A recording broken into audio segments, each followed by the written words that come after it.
Hello, Helen, and welcome to Skills for Mars. I'm very happy to be hosting you. Hello, Julia. Thank you so much for inviting me. Could you present yourself and what you did, maybe even get a bit into Monumental Assistance? Mm-hmm. Yeah. Well, my name's Helen Monument. I have been an assistant, let's just call it an assistant, it's probably the best thing to call me, for more than 30 years. I never intended to go into this business. I started off in the hotel business. So I became a secretary by accident, and I just fell straight into it, and I loved it. And I think having a background in the hotel industry helped me a lot, because you're serving people, you're giving them what they want. And basically, if you're an assistant, then you are working alongside a manager or an executive, and your job is to make them be the best they can be. So they have to you have to make sure that they're in the right place at the right time with the right information. That's kind of summing it up. So I loved doing that. I moved from different companies. I've worked in smaller companies, family owned, and I've worked in big multinational companies. Up to last week, which was my final job as I went into my transition to take early retirement, and that was at Shell here in the Netherlands. So I've had an amazing career. I've had some amazing opportunities. I've been in lots of transitions, redundancies, companies closing, companies being taken over, and even one job that I left because I didn't like it. So I've been through lots of change. And they say that change is the only constant in life. For me, that's definitely so.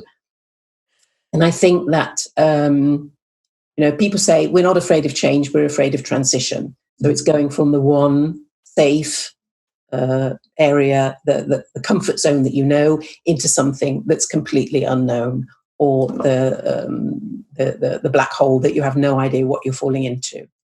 So yes, I've had a lot of experience, and I started thinking about what am I going to do with the rest of my life. And at my age, you might think, well, okay, what are we looking at? Another 20 years, maybe, which is quite a scary thought. My career is behind me, but what do I do when I stop being an employee? I wanted to have some meaning in my life and do something fulfilling. I'm not the kind that will just sit behind the geraniums, as they say in Dutch, and learn knitting or perhaps do an art course or something. I wanted to do something worthwhile, something that would stimulate me intellectually. And so I really didn't know what to do. And what I started with was a plan. I'm a bit of a planner, a bit of a planning nerd. So I brainstormed, first of all, and thought, okay, what do I want? Basically, that was the first question. And from that big brainstorming list, I got this huge piece of A1 paper stuck up on the wall, and I did a mind map. And the mind map really covered everything from work, home life, social life, hobbies, physical and mental well-being, finances, education, skills, strengths, weaknesses. What do I want to do? What do I absolutely don't want to do? Passions and fears. And this grew into this enormous picture of words and with coloured pens and everything. It was a work of art. Do you still have a picture of it? I do actually have it somewhere. I'm not quite sure where it is, because I just kept adding to it. So I hung it up and thought about it, went away, came back, did a little bit more. And then I talked to people who knew me. And I said, look, I don't want to be working until the end of my life. I want to be doing something while I'm still physically and mentally capable of doing something enjoyable. This is me, basically, on this sheet of paper. What do you think I should be doing? And it all came back to the same thing: is that people were saying, you're not just going to let that 30 years of experience disappear. You have to do something with that. And this is what my friends and my peers all said to me. You have so much experience. There is a huge need out there, especially amongst millennials and younger people coming in now, for guidance and leadership within the admin sphere. So I thought that was a great place to start. And it turns out that, I just love what I do. And even though I didn't want to do it as a job, a paid job anymore, I could still do it for myself. So that's where Monumental Assistance was born.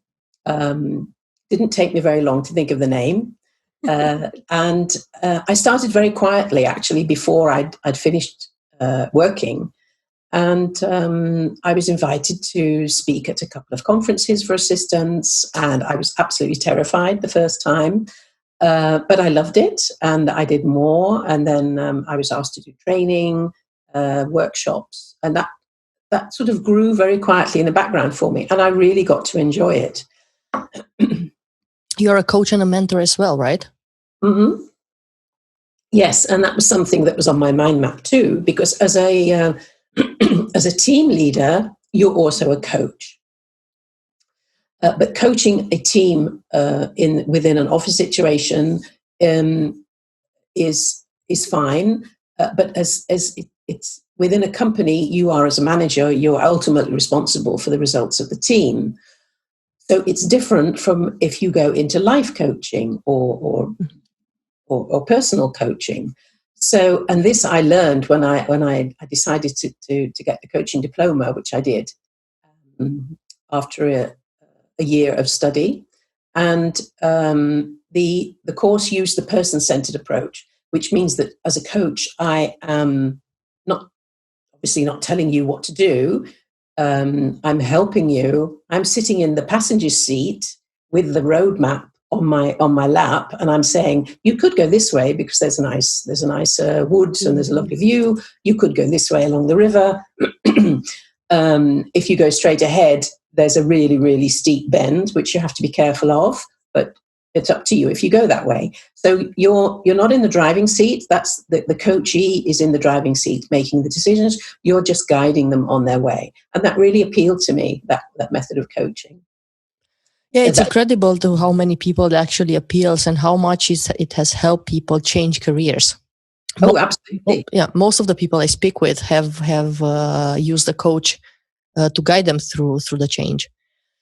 Moving from being an employee to having your own business, Monumental Assistance, is this the biggest transition you had, or did you have anyone other that was bigger or more scary? Well, I think probably getting divorced was a bigger transition. This was many, many years ago. And I married very young. I had 2 children very early and moved from the UK to the Netherlands, which was a huge transition. But at the time, I think you're kind of young and stupid and you think, yeah, well, why not? Let's do it. So we did, chucked everything in the back of a van and we moved over here and made the decision very quickly, not giving it much long-term thought.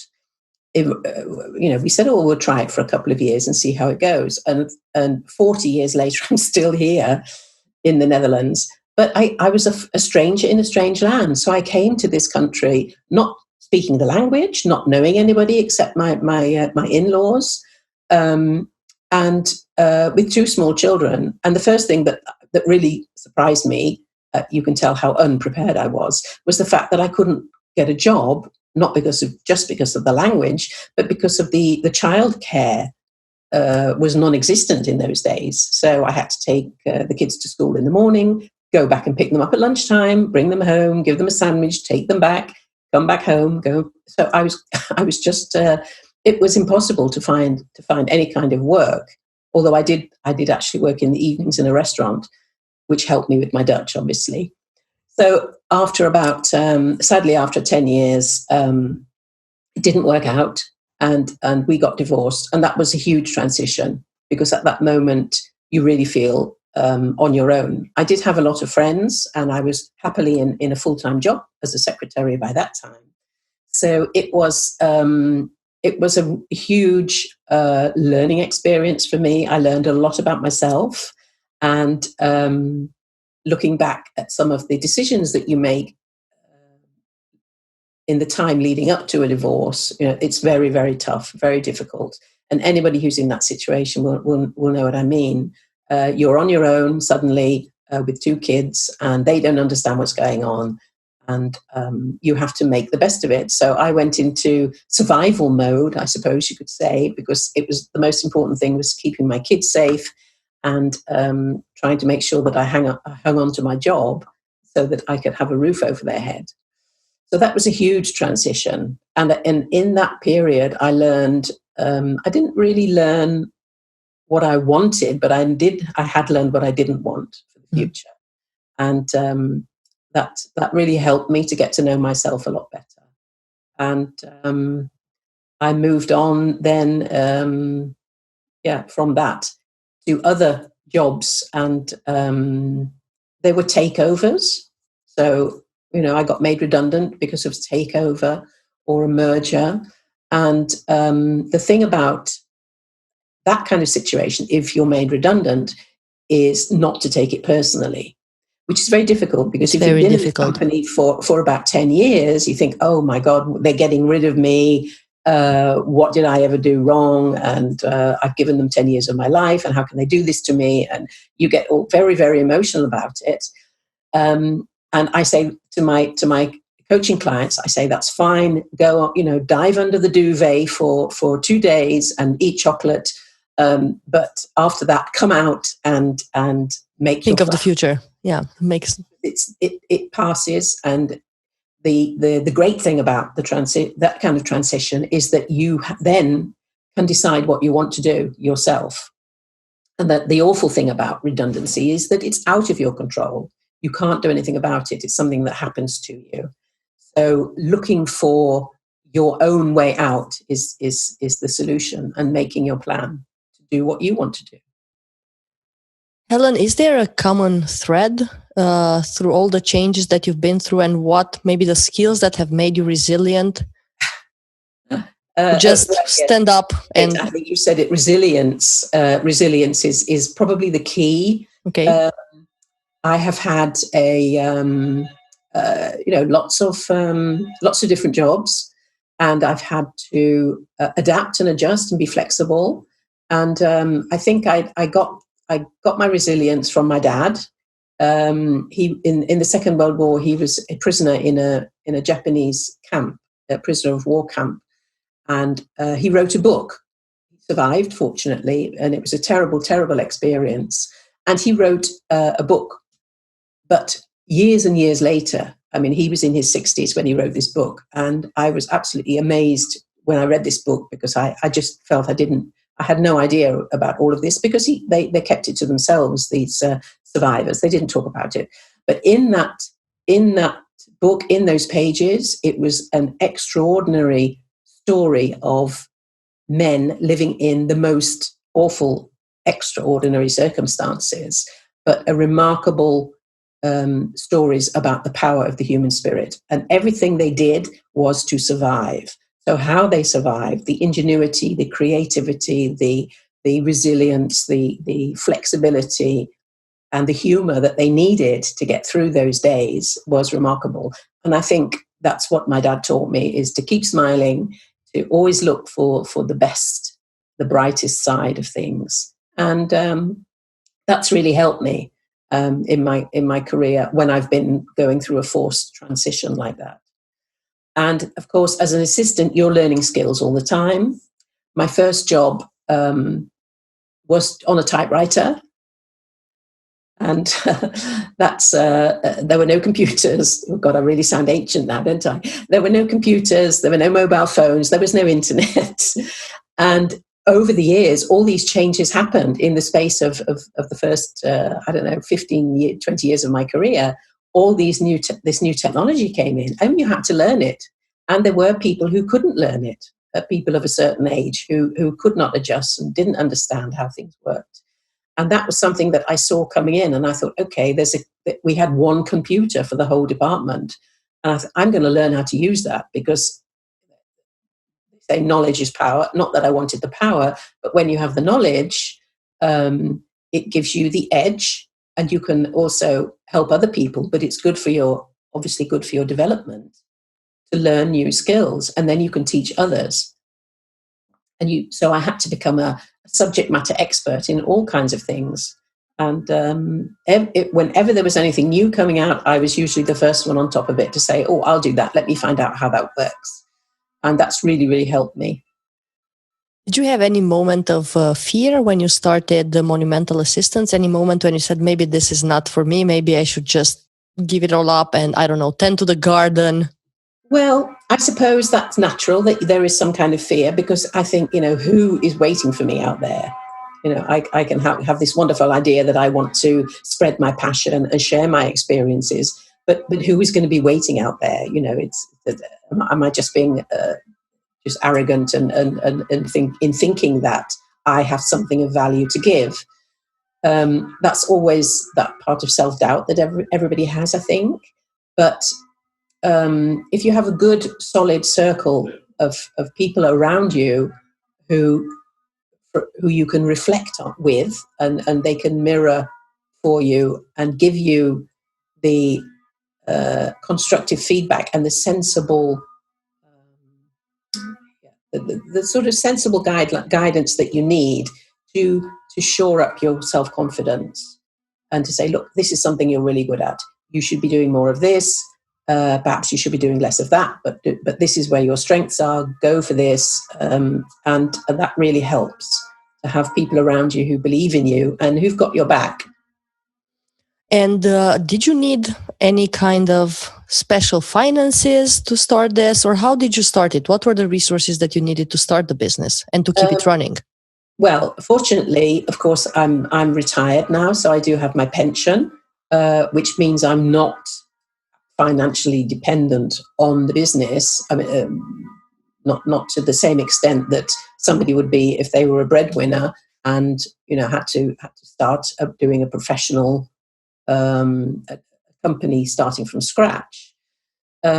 So there's no financial pressure for me, which is good, because that takes away a lot of the worry.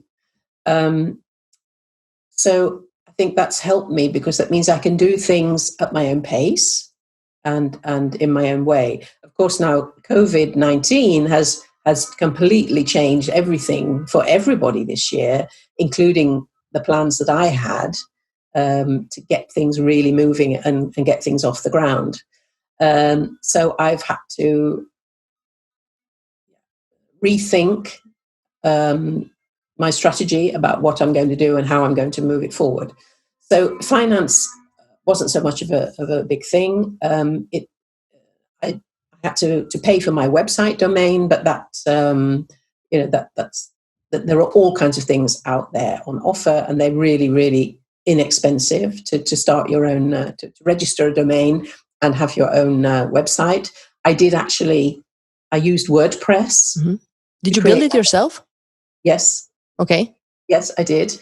And they're very helpful. They've got a good help desk if you get stuck. And that's one of my tasks now for this year is to restyle the website a little bit more, make it a little bit more dynamic. How hard was it to not only start the business, right? Because you know what you're doing, so that you have the experience there, but you have to sell yourself, build a personal brand, build a website, do some marketing, build communities, and be present. How hard was that transition? Actually, not too hard for me, and I think that's because I have been involved in the profession for such a long time. I'm a lifelong member of IMA, International Management Assistance, which is a professional organization. It's a network of, I think almost 2,000 members now. I'm not quite sure. But I started just as an ordinary member because I could see all those years ago that it was really a good thing to have a network of your peers, somewhere where you could go and talk about your work. You don't always want to do that at home, but where you can learn from each other. And they had some really they have some really good conferences and seminars and workshops and things like that. But it was the network. It was talking to like-minded people, which really helped me. So I was just a member to start with. And then later on, I wanted to get involved. So I became the association secretary, which was a European European function, if you like. Because, at that time, it had a different name, but it was a European organisation in those days. And after doing that for 2 years, there came a vacancy as executive chairman. And I was quite happy being the association secretary. And it wasn't until somebody suggested, well, isn't that something for you? That my first reaction was, no, I can't do that. I can't step into the shoes of my predecessor because she was just so brilliant. And I think I'm never going to be able to do that. But like many things, you have to put on your own shoes. And finally, they, again, by having this circle of really positive people around me, they persuaded me that I was right for the job and that the job was right for me. So I took that on and did that for 2 years. So I had this huge network already out there, because of that experience. And I've been involved after my 2 years as chairman were finished. I was involved in all kinds of international conferences that were organised and trainings, really staying in touch with the network and helping out where I could. So from there, the network just grew and grew. So I do have a big network all over the world now of people in the profession, not just assistants, but other trainers and publications. You have a wonderful publication called Executive Secretary Magazine. So I write for the magazine, and that gives you also enormous coverage. So I have very, very slowly, not consciously building a brand, but it's just sort of happened by osmosis, I suppose. So I haven't had to do a lot of marketing. A natural talent in building personal brand and communities, which is a good skill to have. Yes. Especially nowadays. Helen, first, let me ask you this, and it might be a personal question, but I still have to ask you, for those that maybe are afraid to make changes late in the career, when did you start building? At what age did you start building Monumental Assistance? I started 3 years ago. Okay. So how old were you 3 years ago? So I was 64. So I'm 67 now. And when at that time, I started to think, all right, when the retirement age comes around, what do I want to do? So this was why I really started it so early, so that I could just gradually build it up, so that when I did actually stop working and retire, I would hit the ground running. Because I think especially at my age, if I would have retired and then had to start everything from scratch, it would have taken me another year to get everything off the ground and start running. So I started my planning about 3 years ago. And I did actually tell my boss, I think 2 yees before retirement, that I wanted to retire. And he said, oh, well, that's so far in the future. We'll talk about that later. But 2 years passed by very quickly, actually. It passed by very quickly, yes. So I went to the Chamber of Commerce, and after I'd finished my coaching course, I wanted to get the coaching course done first. So once I finished my coaching course, the first thing I did was design my logo, get my business cards printed, and go to the Chamber of Commerce and register myself. Usually it's thought that around that age, people don't learn as quickly. They don't have as much energy. How do you feel about it? Well, I think I love this hashtag that I use all the time, never stop learning. I think, you should always be learning something. If you ask yourself at the end of each day, what did I learn today? And it could have been, how to bake a banana cake, or it could have been, how to work with Zoom, or how to figure out Microsoft Teams, but trying to learn something new every day. And I think it's curiosity You have to have an innate curiosity to want to know how things work and why is that like that. And if you have that curiosity and you're always asking why, then you will learn. And I am not someone who has never been. Yeah, I've always wanted to know about things and ask questions about things. So why are we doing it that way? And can you show me how to do that? Or if I see something that somebody else has done, then I will ask them. I said, "Wow, that's fantastic. How did you do that?" Because I'd really like to learn to do that. So learning is something that I hated learning when I was at school. I was a terrible scholar. I really could not wait to leave school. The only thing I loved was reading and writing English. But the moment you stop learning, your brain fizzles up and you're old before your time, I think. I think so as well, but there is this common misperception, and people at a certain age are even discriminated to get jobs. So there is this common misperception, which hopefully I will debunk, and I have debunked with you. So that's perfect. Helen, I also think you are the right person to ask a bit about the future of administrative jobs and the future of office assistants. Right. Where is this going with all the AI, right? The series out there and all the virtual algorithm-driven assistants that are out there? It's a very good question, and one we get asked a lot from people outside of the profession. People inside the profession don't see it that way, obviously. And I know that if you look back to the last huge economic crisis after all the banking scandals, a lot of middle managers, kicked out. All this reduction went on. Organizations were becoming flatter, so all these middle managers were tossed out. And who took up that work? It was the assistants. They were doing HR, they were doing recruiting, they were doing a bit of finance, they were doing a bit of marketing, a bit of sales, customer relations. All those other jobs were picked up by assistants. And there is a lot of talk about now. There's a book that just come out, and I'm really embarrassed that I can't remember the name of the author. And I don't want to say the wrong name, but the book is called Alexa Wants Your Job. Yeah. And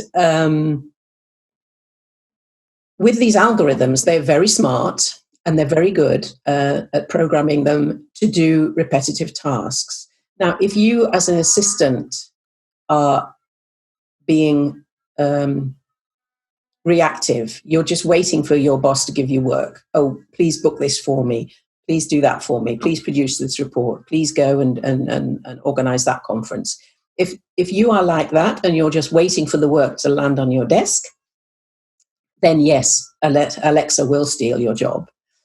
But the modern day assistant is a strategic business partner. So you're working with your executive, with your manager to look at what the business is doing, what are their responsibilities, and how can you help them to do that better.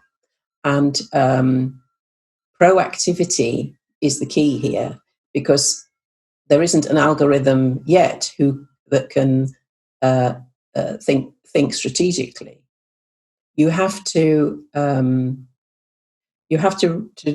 be able to support your executive by working together and not just waiting for them to dump stuff on your desk for you to do. So, I think there is a place for AI, absolutely, and it's unstoppable. It will happen. But as long as you assistants and admins are being proactive, then it's an amazing future. So are you using right now any kind of algorithms and tools to make your life easier? Or are there assistants globally who use any type of tools that make their life easier? Yes, there are hundreds. I mean, there are many people who are using all kinds of apps. Mm-hmm. Just simple things like travel booking apps, planning apps, There are so many available at the moment.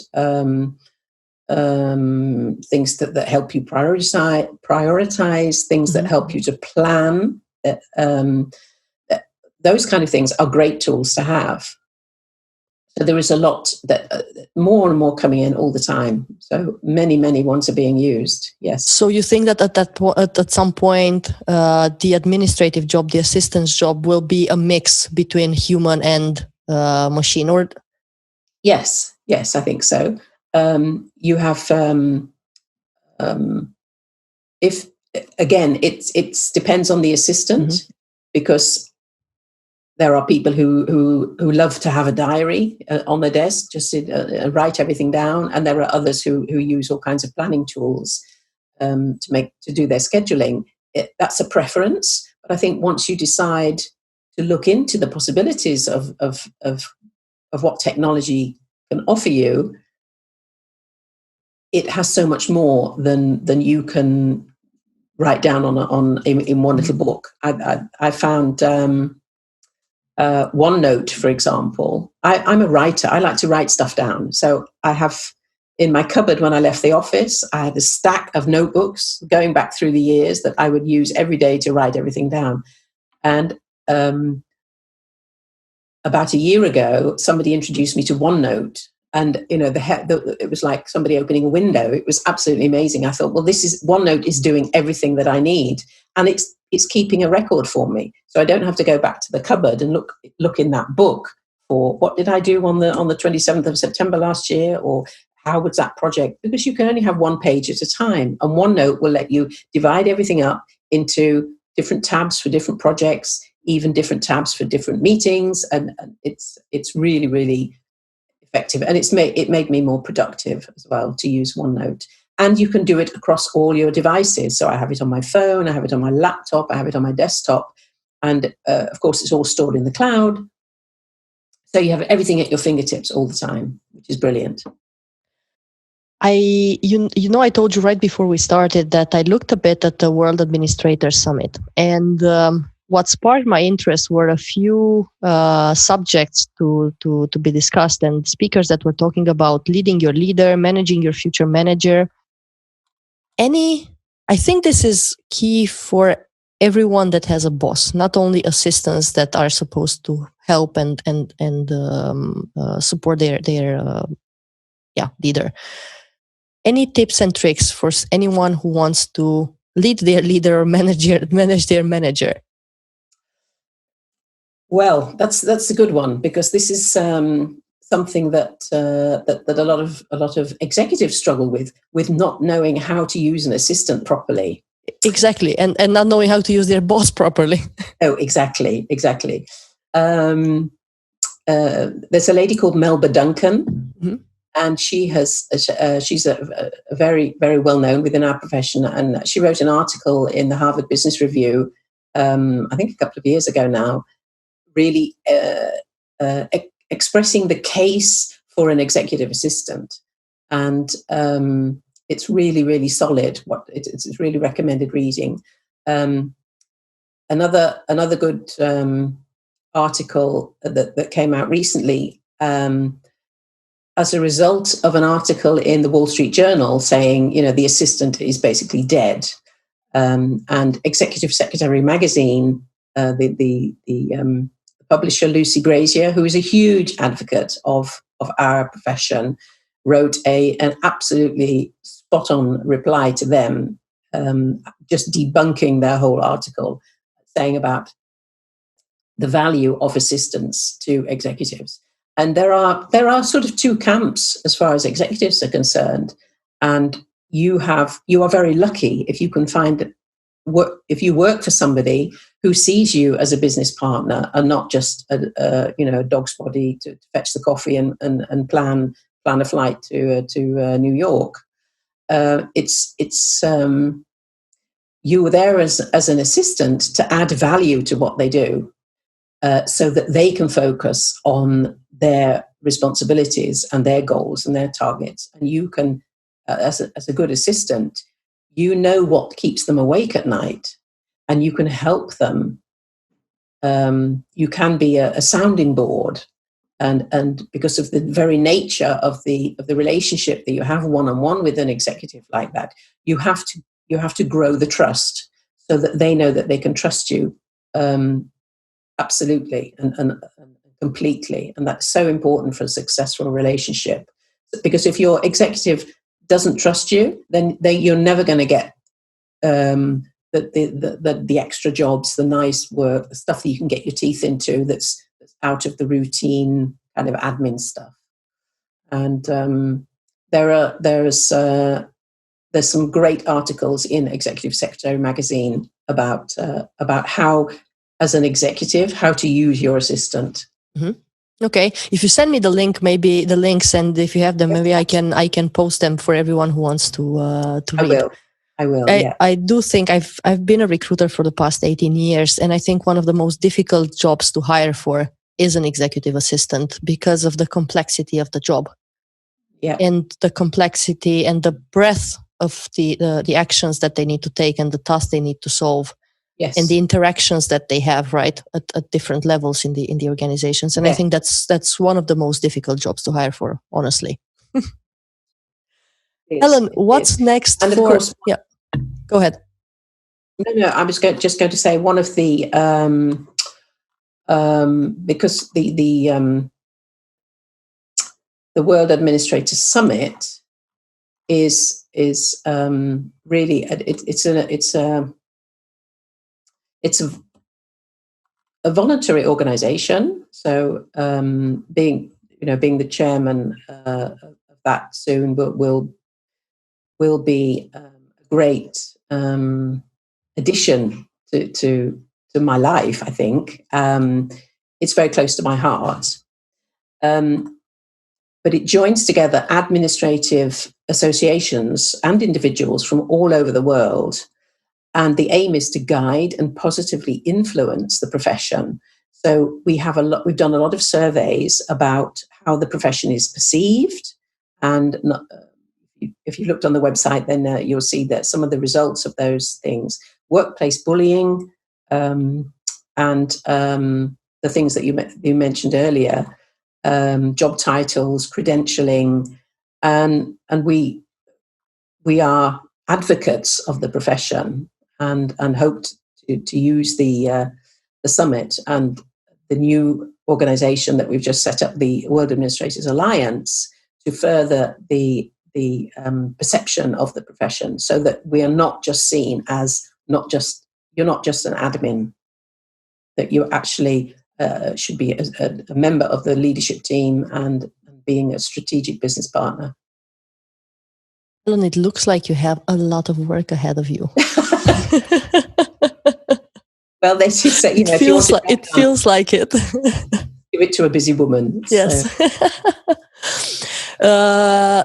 Would you be okay to share maybe top 3-4 lessons that you've learned throughout your career about change, about transitioning, that you would like to share with others? And you'd say, okay, if I have to sum it up, this is it. I would say flexibility is the key. Resilience, build your resilience, the ability to bounce back after a bad experience.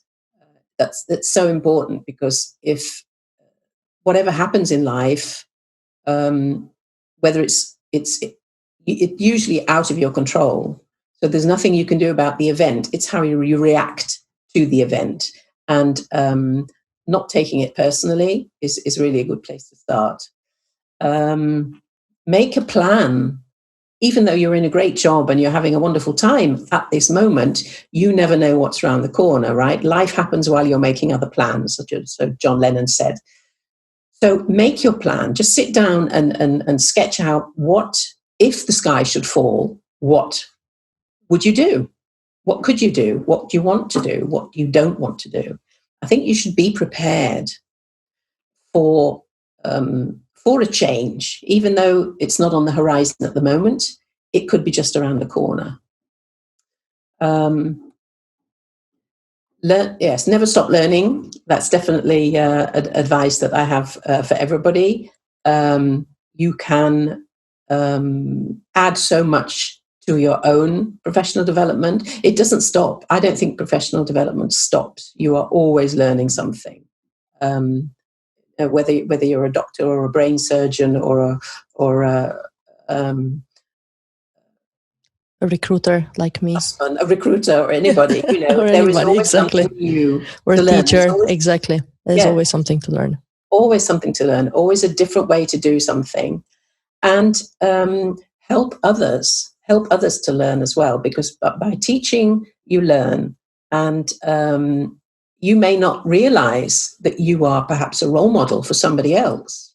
So mentoring somebody is a very it's very satisfying, but it's a way of helping others. If you've already walked that path and you know what it's like, be a mentor to somebody else.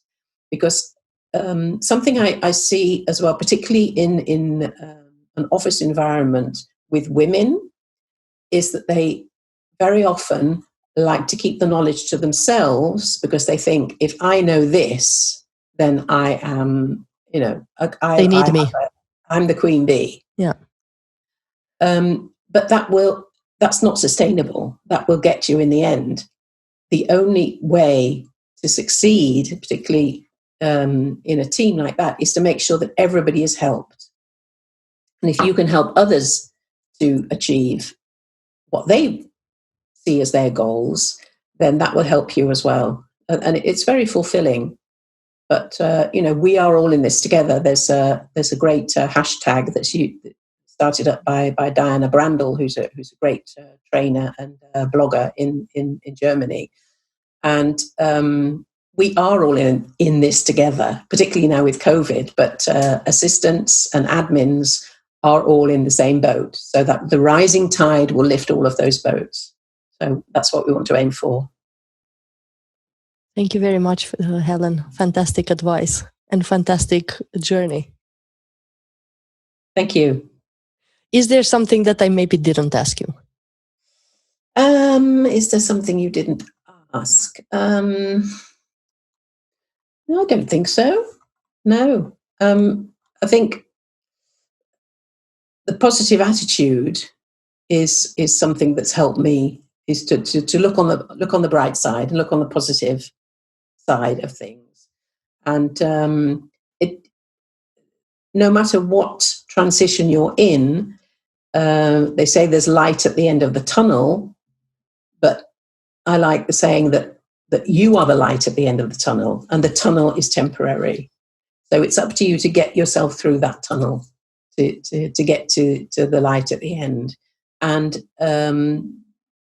take into control that which you can control, and look after yourself physically and mentally. That's extremely, extremely important. It helps very much. True. Can't do all the other stuff if you're not feeling good about yourself inside, or between your ears. You only get one chance at this, so make the most of it. Helen, where could people find you if they want any advice, if they want to maybe attend the World Administrators Forum or be part of any of the groups that you are part of? Where could people find you? Well, the best place to start is my website, monumentalassistance.com. And there are you can contact me through the site, and there's also links to the World Administrators Summit from there. And then you can also look at and see all the services, the training services, and the coaching services that I offer as well. Are you also active on LinkedIn? Yes, I am. Yes. Perfect. So if I also copy the link to your LinkedIn page, that would help as well. People Absolutely. Can get in touch. Yes. Perfect. Absolutely. Thank you so much for today, and thank you for your time, Helen. Thank you, Julia. It was lovely to talk to you. Thank you. Always lovely to talk with you.